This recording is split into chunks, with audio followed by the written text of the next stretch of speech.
کو بد دعا دینا یہ ممانعت اس سے آئی ہے کہ اولاد کو کسی وقت بھی بد دعا نہ دو. پتہ نہیں لگتا کون سی وقت قبولیت کی ہوتی ہے اور آپ کے وہ بد دعا لگ جائے اور پھر آپ ہمیشہ کے لیے پچھتاؤ گے.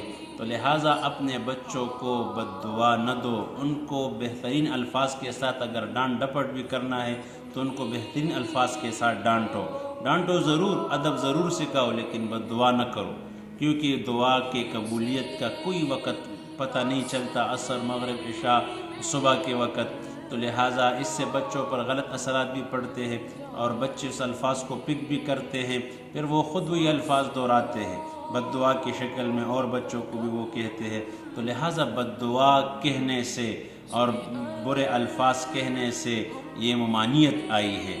تو لہٰذا والدین کو چاہیے کہ اپنے اولاد کو بد دعا نہ دے، ڈانٹ ڈپٹ ضرور کرے لیکن بہترین الفاظ کے ساتھ کرے، تاکہ اگر خدا نخواستہ وہ آپ کی دعا بد دعا قبول ہو جائے تو وہ پھر ہمیشہ کے لیے آپ پچھتاؤ گے.